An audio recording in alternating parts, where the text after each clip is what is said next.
Buenas, mi grupo está conformado por Sergio Luis Caballero y mi persona Carlos Manuel Ángel Mendoza, y hoy le venimos a hablar de los fundamentos de la estadística descriptiva.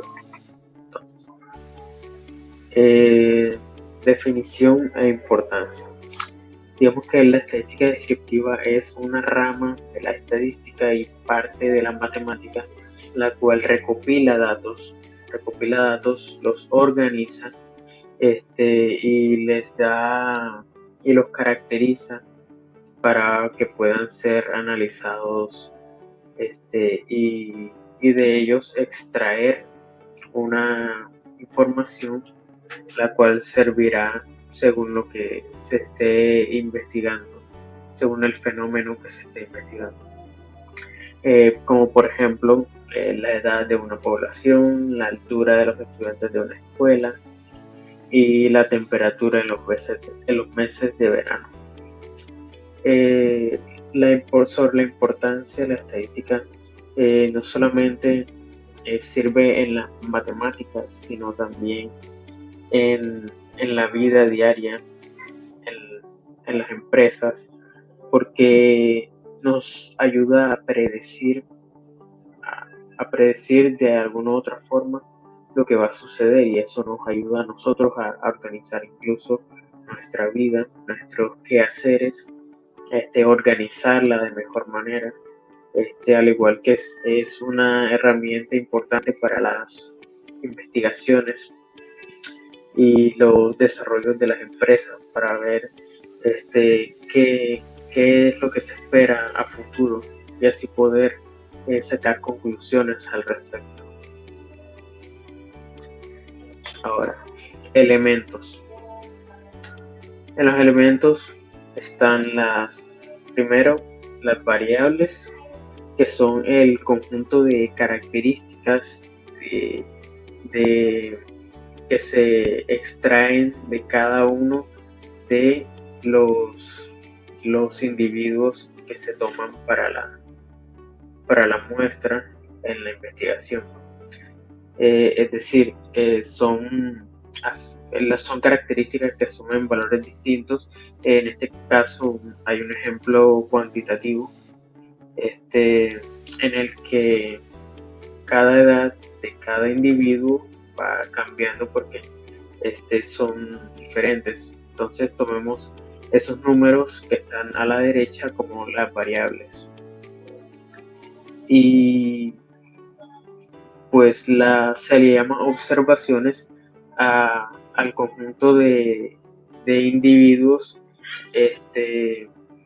reunidos de forma organizada y sistemática. En este caso, una tabla en donde las observaciones, como se puede ver, son los individuos que se toman para la muestra. A esos individuos se le llama unidad de observación, ya que es aquello a lo que se le va a extraer la información, se le van a extraer las características para poder realizar la investigación. Otros elementos de estadística descriptiva son la población y la muestra, teniendo que la población es el conjunto de elementos que se busca estudiar, es decir, es aquel grupo de personas u objetos de cual se busca obtener cierta información. Y también se tiene la muestra, siendo una muestra un subconjunto de esta población sobre la cual se aplica el estudio. Es decir, que no se estudia toda la población, sino que se estudia esta muestra. ¿Por qué se hace estudio sobre la muestra y no sobre toda la población? Esto ya que en ciertos casos estudiar toda la población sería o muy costoso o tomaría demasiado tiempo. Por lo tanto, se estudia una muestra, la cual es capaz de representar esta población. De estos estudios se pueden obtener diferentes tipos de datos. Entre estos datos se encuentran los datos de sección transversal, en los cuales se evalúan varias variables en el mismo punto del tiempo. Es decir, que en el momento de estar realizando la investigación, se toma una única medida de todas estas variables más o menos al mismo tiempo. Ahí tenemos el ejemplo de 4 individuos en los cuales se les preguntó los años de educación, los años de experiencia y su salario por hora en el momento que se realizó la investigación. Otro ejemplo de los datos de sección transversal son censos de población. Otro tipo de datos son los datos de serie de tiempo, que al contrario que los datos de sección transversal, toman una variable y la miden varias veces a lo largo del tiempo, de manera periódica para progresarla cronológicamente. Aquí tenemos el ejemplo de ventas anuales de gasolina en una ciudad, en las cuales cada año se midió cuántas ventas de gasolina hubo y se organizaron de manera cronológicamente. Y que podemos ver que entonces las ventas de gasolina fueron aumentando a lo largo del tiempo. Otros tipos de datos son los datos cualitativos y los datos cuantitativos. Los cualitativos son aquellos que representan características o atributos de lo que se está estudiando que no pueden ser medidos de manera numérica, como puede ser el color de ojos, profesión o estado civil de una persona. Al contrario de los datos cuantitativos, que son aquellos que sí pueden ser medidos de una escala numérica definida, así que yo le puedo asignar un número para representar su valor. Ejemplo de esto podría ser el peso de una persona, la longitud del objeto o el salario de una persona.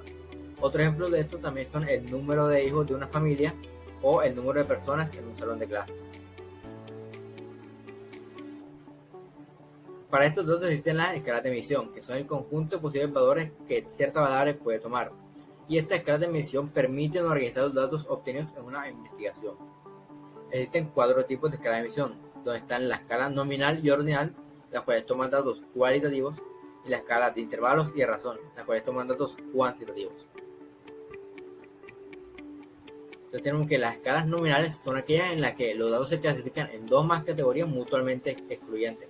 Es decir, que si un dato obtenido pertenece a una de estas categorías, no puede pertenecer a las demás. Un ejemplo de esto sería cuando en una encuesta se le pregunta al encuestado si es hombre o mujer, en los cuales nada puede pertenecer a una de estas categorías. Otro tipo de escalas son las escalas ordinales, en las cuales no solo hay categorías, sino que estas categorías presentan una jerarquía u orden entre ellas. Un ejemplo de esto sería las etapas de desarrollo humano, en la cual uno empieza como recién nacido, va un bebé, un niño, un adolescente, adulto y por último envejece. Después de eso tenemos la escala de intervalos, donde ya se empiezan a usar datos cuantitativos. En estas escalas no solo hay categorías que presentan cierta jerarquía u orden, sino que la distancia entre cada categoría es la misma. Un ejemplo de esto podría ser la medida en temperaturas en grados centígrados. Si yo digo que un día hacen 27 grados centígrados y al día siguiente hacen 30 grados centígrados, no solo puedo yo saber que el día que hacen 30 grados centígrados hace una mayor temperatura, sino que hace una mayor temperatura por 3 grados centígrados. Y por último tenemos las escalas de razón, las cuales son aquellas que se representan porque el 0 representa la completa ausencia de las características que están midiendo. Un ejemplo de esto sería la cantidad de dinero que tiene una persona. Si una persona dice que ella tiene 0 pesos, eso menciona que carece de dinero. Para continuar, yo, Sergio Caballero, voy a seguir explicando más a fondo las características de los datos cualitativos. En específico voy a explicar la distribución de frecuencia absoluta, relativa y porcentual para los datos cualitativos, las poblaciones cruzadas y las gráficas de barras, columnas de pastel que se usan para graficar los datos cualitativos. Primero, en la distribución de frecuencia se tiene que los datos cualitativos se pueden representar en 3 diferentes tipos de frecuencia. Primero, la frecuencia absoluta, que es el número de veces que una variable se repite en una muestra, es decir, cuántas veces al estudiar una muestra una variable toma cierto valor. La frecuencia relativa, que es como se toma la frecuencia absoluta, se divide entre el tamaño de la muestra, y la frecuencia porcentual, que es como se toma la frecuencia relativa y se multiplica por 100 para representar esa frecuencia como un porcentaje. Aquí tenemos el siguiente ejemplo, en donde a 20 personas se les realizó la encuesta de qué medio de transporte usaban más comúnmente, siendo la variable en este caso el medio de transporte. A la derecha tenemos las tablas de frecuencias para todas las variables en esta encuesta. Entonces tenemos que caminar tiene una frecuencia absoluta de 2, es decir que 2 veces se encontró el dato de caminar. Bicicleta se repite 2 veces, moto se repite 4 veces y carro se repite 5 veces y por último bus se repite 7 veces. Al sumar todas estas frecuencias absolutas nos da el tamaño de nuestra muestra, que es 20. Después la frecuencia relativa, que se haya dividiendo la frecuencia absoluta de cada dato por el tamaño de la muestra. Entonces la frecuencia relativa para caminar es 0.1, para bicicleta es 0.1 también, para moto 0.2, para carro 0.25 y para bus 0.35. Sumando todo esto nos da un valor de 1. Y por último la frecuencia porcentual, que se haya multiplicando la frecuencia relativa por 100. Entonces tenemos que caminar y bicicleta tienen ambos una frecuencia porcentual del 10%, moto tiene una frecuencia porcentual del 20%, carro del 25% y bus del 35%. Todos estos porcentajes al sumarlos nos da el 100% de la muestra.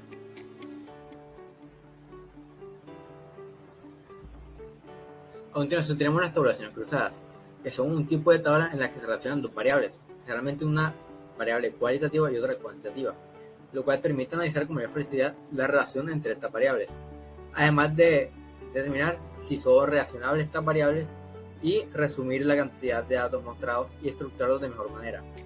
Aquí tenemos el ejemplo donde a 10 personas se le encuestó sobre su género y su lateralidad, es decir, si son zurdos, diestros o ambidiestros, con lo cual se generó la tabla cruzada que viene a continuación, y con esta tabla cruzada se puede generar diferentes conclusiones, como por ejemplo que en la muestra hay igual número de hombres y mujeres que son diestros, pero hay más hombres zurdos y la única persona encuestada que fue ambidiestra fue una mujer.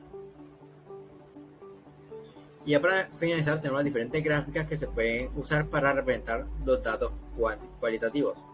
Empezamos con la gráfica de barras, que es cuando las diferentes categorías que se están estudiando se representan en el eje vertical, y desde este mismo eje vertical se tienden diferentes barras cuya longitud representa la frecuencia de cada categoría. Para la imagen que ven a continuación se dan los datos del ejemplo de los medios de transporte que vimos anteriormente. Entonces aquí en esta gráfica se puede ver que el bus tiene una mayor frecuencia que el carro, seguido por la moto, y por último bicicleta y caminar va uno después del otro. Ahora la gráfica de columnas, las cuales son muy parecidas a las gráficas de barras, pero en este caso las categorías se representan en el eje original y de este se extienden diferentes columnas, cuya longitud representa la frecuencia de cada categoría. La principal diferencia de esta es la posición de las categorías, así que si al momento de realizar la gráfica se presenta dificultad colocando las categorías en el eje horizontal, se puede colocar en el eje vertical y viceversa. Por último tenemos las gráficas de pastel, en las cuales cada categoría se representa como una sección de un círculo completo, en el cual el área de cada sección corresponde a la frecuencia de cada categoría. Aquí podemos ver otra vez que la categoría con mayor frecuencia absoluta es el bus, la cual representa un 35% del círculo, seguida por el carro, que es un 25%, la moto un 20% y caminar y bicicleta representan un 10% del área del círculo. Bueno, ahora les vengo a hablar sobre los datos cuantitativos.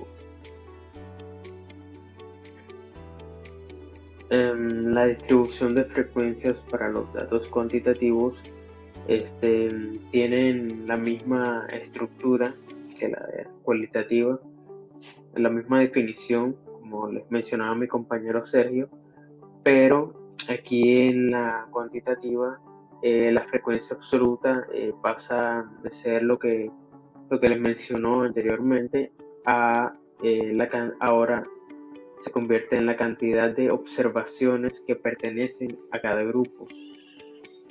O también se podría decir que se puede interpretar como la cantidad de veces que se repite un suceso. Por ejemplo, aquí tomamos como ejemplo de un grupo de 20 personas, 13 de ellos tienen 16 años, como se muestra en la gráfica que está en la tabla que está abajo.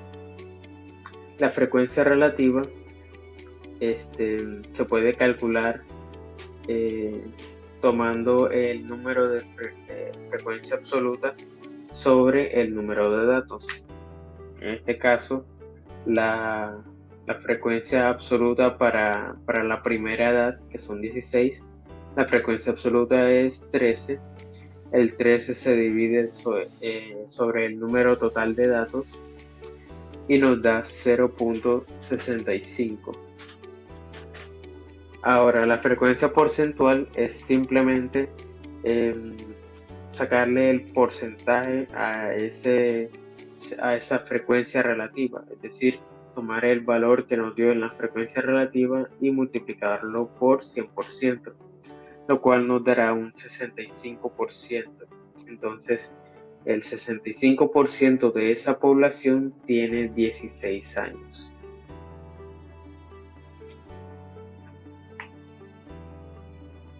Ahora, la distribución de frecuencias acumuladas. Para estas fuerzas, para las frecuencias acumuladas, se calculan sumando las frecuencias absolutas de una clase o grupo de la muestra con la anterior o las anteriores. Aquí, por ejemplo, está para la edad de 16 años. Aquí se puede ver la frecuencia absoluta, hay 13, por lo tanto la frecuencia acumulada también hay 13. Luego, en la de 17 años de edad, la frecuencia absoluta se le agregan 3, entonces en la frecuencia absoluta acumulada vendría siendo 16, porque se van sumando, se van integrando a la operación esos nuevos datos que se ingresan. Igual pasa con la frecuencia relativa acumulada.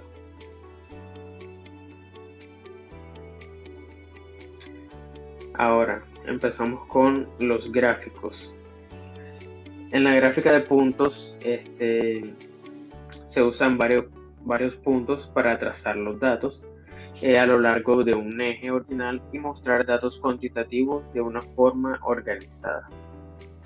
Este gráfico es similar a un gráfico de líneas, pero sin las líneas, es decir, simplemente toma los puntos sin unirlos para representar cada valor. Por ejemplo, en este caso, cada nota de matemática en porcentaje en un tiempo determinado, expresados en horas. Entonces simplemente se marca el punto exacto para representarlo. Ahora, en un histograma. Los histogramas son representaciones gráficas de una variable en forma de barra, como se puede ver en la imagen, donde la superficie de cada barra es proporcional a las frecuencias de los valores representados. Estos gráficos sirven para obtener una primera vista o una vista general o también un panorama de lo que vendría siendo la distribución de la población, ya que toma en cuenta la frecuencia de los valores. Entonces, los toma respecto a una característica o ya sea cualitativa o cuantitativa de la muestra o de la unidad de observación a la que se está estudiando. Por ejemplo, la longitud o el peso de un objeto o un animal, etc. Y de esta manera ofrece una visión de grupo, permitiendo observar una preferencia o tendencia en una parte de la muestra o de la población que se está estudiando. Ahora, gráfica de ojiva. Es un gráfico que muestra la curva de una función de distribución acumulativa dibujada a mano o en software de computadora. Esas son las dos principales medios por los cuales se puede hacer esta gráfica. Y como dice el texto, es una toma los datos de una distribución acumulativa. Y aquí, a diferencia de la gráfica de puntos, sí se toma en cuenta la línea, sí se trazan las líneas de punto a punto para representar esa curva que define a la función. Entonces aquí podemos ver en la gráfica los puntos trazados vendrían siendo el límite de la clase superior y la frecuencia acumulativa correspondiente. Ahora, diagrama de tallo y hojas. Es una organización de los datos numéricos en categorías basadas en un valor posicional. El tallo, como se puede ver en la imagen, contendrá el primer dígito de la cifra de la que se esté hablando, y la hoja contendrá los demás números que conforman el valor. Es decir, en la imagen podemos ver que hay un 15, 16, 21, 23, otro 23, 26, 26, 30, 32 y 41. Entonces, para el 15, el primer dígito es el 1, se toma en cuenta el 1 para el tallo, y el 5, que es el otro dígito para conformar la cifra, ya ese vendría estando en la hoja, porque simplemente se toma el primero para el tallo, al igual que con la familia del 20, que está el 21, dos veces el 23, por eso aquí está el 3 repetido dos veces, al igual que el 26, pero siempre tomando en cuenta que el primer dígito es el 2. Entonces, este, en un, cada número se dividirá en dos partes usando, usando el valor posicional, como les había dicho. Sirve para la organización de datos de una manera práctica y legible, este, para así hacer o realizar un respectivo análisis de estos.